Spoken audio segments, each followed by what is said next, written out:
What's the market cap right now, fully diluted? How many shares outstanding do you have right now? Around 170 million. Okay, so we're at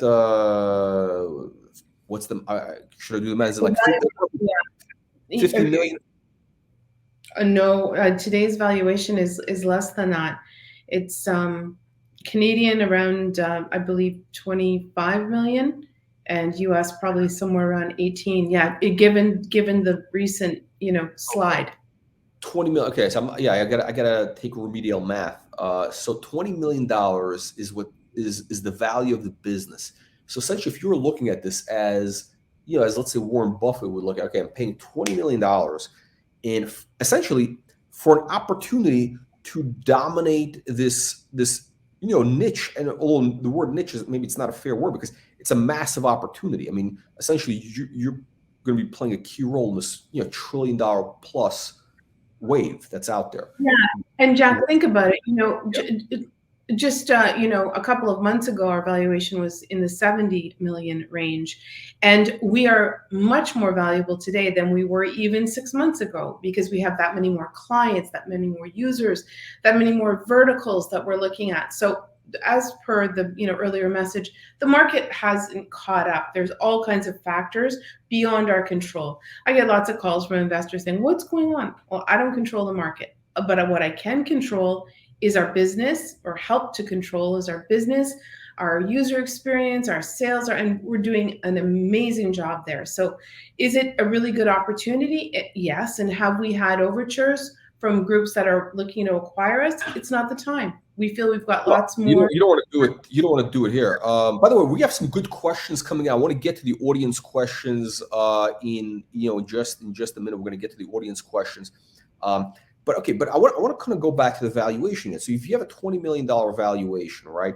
I think as a strategic value, you're getting very close to the point of having roughly $1 billion a year go through your system. I mean, if you have days where you're doing $2 million, $3 million, GDV running through your system, at some point you're going to be at that point where it's consistent and it's $1 billion a year.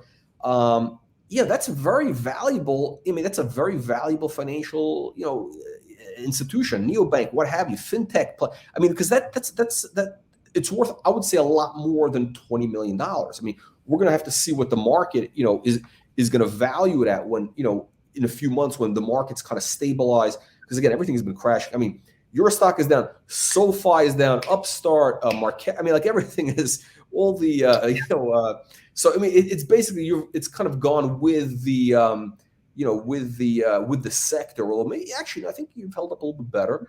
But the sector has definitely been way down in the last 4 to 6 months. But the great news is at some point, the value investors are going to come in. Even now, they're starting to come into these stocks and they're realizing, wow, you know what? This company, they have a significant moat. I mean, what you have, what makes XTM valuable is essentially you're going to have this moat because once you have, I don't know, let's say you get to this $1 billion GDV coming through the system. At some point, I think once you have that, the next year is going to be, it's not going to be a geometric. It'll probably be, an exponential increase because, then all of a sudden it's going to, this thing is going to really spread like wildfire by word of mouth in the hospitality restaurant sector. Is it possible that you can go to, I don't know, 2-3 billion GDV and let's call it 24, let's say 18 to 20 months from now? Is that how realistic is that? Our CFO would kick me and say we don't guide, but I will tell you based on competitors in our, not competitors, comparables in our space, we've seen it happen. We've seen it happen where they've gone from where we're at to $1 billion a quarter. Because it happens very quickly. Yeah, $1 billion a quarter. It happens. It can happen very quickly. Couple factors. Right. You have to do what you do really well. Because we're in a vertical that is it works for us and against us. Or they're very close knit. They all talk to each other. They take references from each other. So you got to do it right. You can't do it wrong. If you do it wrong, it doesn't work. But if you do it right, it's the wildfire kind of the wildfire analogy used, where we can move very, very quickly through a market. So, again, we're very focused on doing it right, and the numbers kind of speak for themselves. They start to grow and build. We're seeing that already, but yeah, we can see exponential growth. Okay. Okay. So we're not making any, just to be very clear, obviously, look, you can't make any projections. We can't say, yeah, we're going to be at 2 billion, 3 billion, whatever. But give us an example. Okay. So you mentioned there's an example of companies, similar type of comps where they went from, numbers similar to what you're doing to $1 billion a quarter. Like, give us some names like that so people can get a reference point. Well, I could use one example. A company near and dear to my heart, because I was involved with them early days, is Payfare. Payfare also has, seen a slide in a discount from the market, but I mean, their trajectory is incredible. Their run rate, they did provide guidance on their Q1, following their Q1 earnings. And I don't want to repeat it because I might get some of the facts wrong, but they are doing $1 billion a quarter in GDV. So they were where we are. Call it. We are where they were a couple of years ago, but there's no reason why the same thing can't happen for us. Yeah, no, I mean it's a little bit different. They're kind of a slightly different business model and everything. It's a little a different vertical, but otherwise very similar. So B2B2C, their vertical is gig economy, whereas ours is hospitality, but and a very unique and specialized fintech platform and user experience. Again, we have that for hospitality. So there are a lot of similarities there. Yeah, it's a little bit, but I think your opportunity is kind of the bigger. I think it's kind of the much wider market. It's $1 trillion market. So it's something which is going to be really interesting to watch, because I think once you hit those numbers in this sector, especially in the U.S. Market, once you kind of start to dominate this thing, it's going to become very, very attractive for not only investors, strategic buyers, who would be willing to pay a premium because they want to have access to the $2 billion or more that could be flowing through the system, ways where they can cross-sell the user base. The user base becomes very valuable, cross-selling opportunities there. I'm just scratching the surface. I'm not in the financial services industry, but anybody who is probably understands, the value of what this could be. So let's get to some audience questions here. We got some, okay, here we go. Pete, can you talk about active Today card users? So how many people have the Today card? Are we in the 6-figure area yet? We are in the 6-figure area for sure. There's a couple of ways we qualify active users. So for our reporting, active user means you've had a load, like a monetary load in the last 30 days. That's a stringent check mark, if you will. And so I think that number is probably around the 70,000 mark. If you look at the group, the number of people that have cards with a balance on those cards, it's well north of 100,000. Okay, so yeah, this is very exciting. Okay, Chris says, can you give us guidance for revenue 2022? I'll leave that to our CFO. If you want to book a meeting with us, you know how to reach me. I'd be happy to have that conversation with you. It would require an NDA and that kind of thing. So I won't do that on this forum. We expect to see strong quarters. We expect to continue. I said this was a growth story, and it is a growth story. So we do expect some positive news. Okay. So far, the trajectory of the news has been very positive. I know nobody wants to give guidance anymore. Like, this is in this market, like everybody's trying to, which makes a lot of sense, which is very fair. Let me see. Okay. Can you talk about the UK? The UK market. So we have an opportunity right now in the UK that we're looking at. We're assessing it. We model everything out. We've become pretty sophisticated about the way we approach opportunities. And so on our priority level, we would go at it with a partner. And so we wouldn't replicate our entire platform, because again, when you enter a new country, it's almost like rebuilding the company, cloning the company all over again, which takes a lot of resources, a lot of money, and you have to weigh the options. So we're very friendly with a group there that we met through another project, and we're assessing that opportunity now. So more to come on that, on the UK. Okay. Let's see. Okay. So what's okay. So we're going into already it's going to be July, August.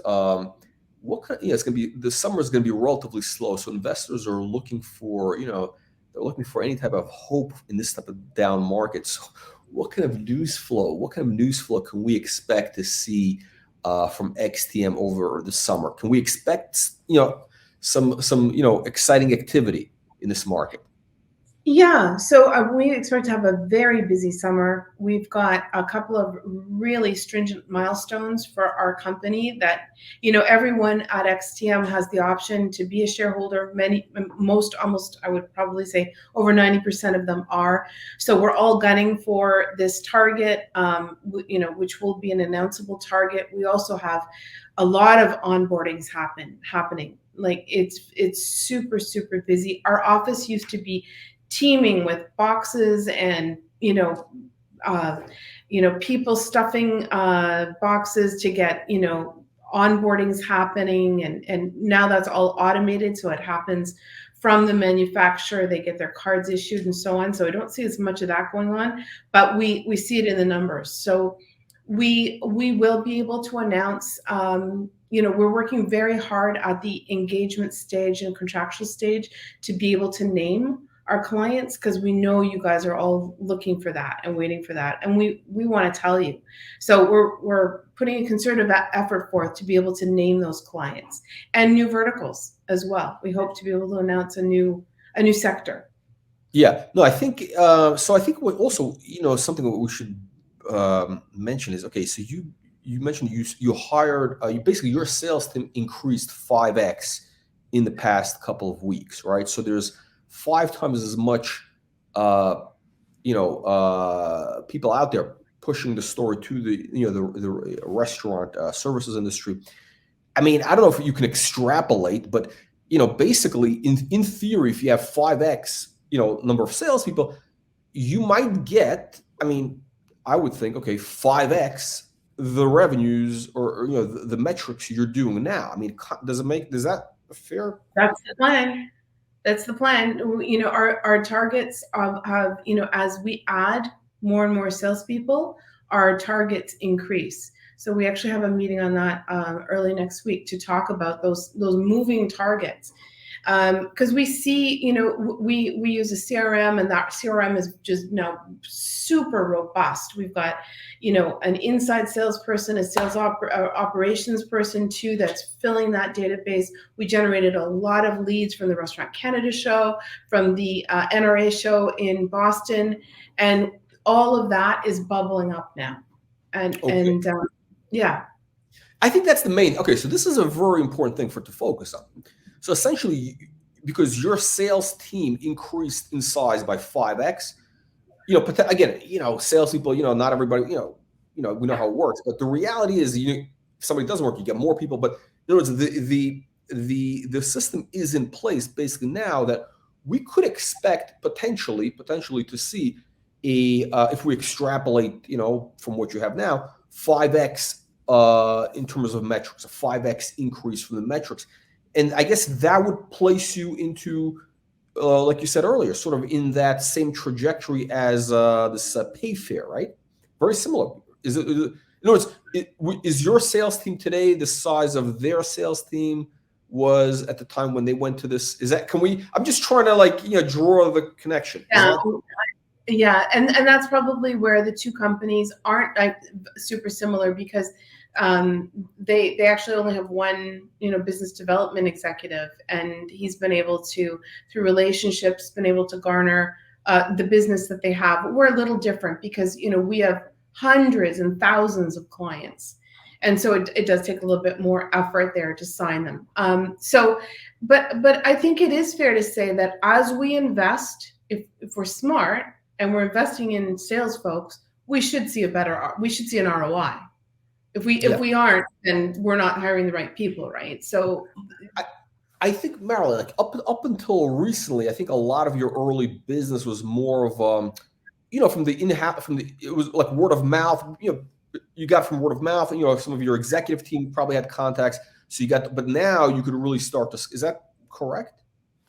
That is correct. Yes, we've leveraged our network and the fact that we've hired from inside hospitality. We've leveraged that. We're still hiring from inside hospitality, although we're weighing it. Some with sales experience, maybe not in hospitality, and others with hospitality background. So, but yeah, it's we're pretty ambitious about what we think we're going to be able to do in sales, especially in the US. See, like you said, it's 10 times the market. So Canada, and the one, actually just one more point, Jack, is I don't want to discount Canada. Jason reminds us how unique the Canadian market is and how much there is still to garner from this market. We've only just begun in Canada. There is so much more here to do, and we don't want to forget about that. So we are keeping a team focused on further monetizing at broader and deeper is kind of the mandate we have out. But again, another team focused on the US. Okay. Interesting marketing suggestion or IR suggestion. Okay, so if you had a restaurant counter on your website, could you add a restaurant counter on your website that'll sort of like, new additions? Creative idea. I'll take that to the team. Yeah, no, it's interesting. No, we've seen companies. It would be kind of clever. Okay, so bottom line is, this summer we should see some over the next couple of weeks ahead. We should see some news announcements about new contracts increase. I'm not saying. Yeah, I'm assuming the metrics are going to be increasing. I don't want to put anything in your mouth, but we should be seeing news on metrics, new contracts as a result of this team, because you have deals right now going through this pipeline. I mean, the pipeline is filling up, and we should expect to see signings coming out of it. That's right, exactly, and we should expect too, as the restaurant industry starts to surge, which we're seeing now, again with more restaurants opening and more people dining out. That affects us literally within a week. We can see the impact of a busy weekend. So a busy weekend, like for example, this 4th of July weekend, we can see the results of that next week. Okay. Now that'd be very interesting, because right now everything is really, everything is packed. I mean, you go on a plane right now, it's like packed. Everything is. People are they're spending money. So they're spending money, and all that spending at some point will flow through XTM. Yeah, not every single last dollar, but the big picture in the service industry, if you establish a dominant position like a Visa, MasterCard, Amex, those three companies, they basically get it. Whatever it is, a 2.5%, 3%, gross revenue royalty on that whole sector. Yeah, that's right. Exactly. Yeah, that's right. And so you're right, Jack. So you can start using that metric too. We're taking half of that network interchange fee, and as that business, as those transactions surge, so do we. Yeah, no, it's very, very exciting. Okay, Marilyn, on that note, I want to thank you. Thank you, everybody, for joining us. Sorry about the little internet. We had some little issues that got resolved, it looks like, apparently. So, and we're going to catch up with you. I think, let's say in about 2 weeks, we should get together for an update. Hopefully, we'll have some more news to talk about, some new contracts. Ideally, that'd be great to show, traction. The U.S. market traction starting to get rolling. Sounds good. Thanks so much, Jack. Thanks everyone for joining. Thank you, Marilyn. Thank you, everybody. We'll see you on the next live stream.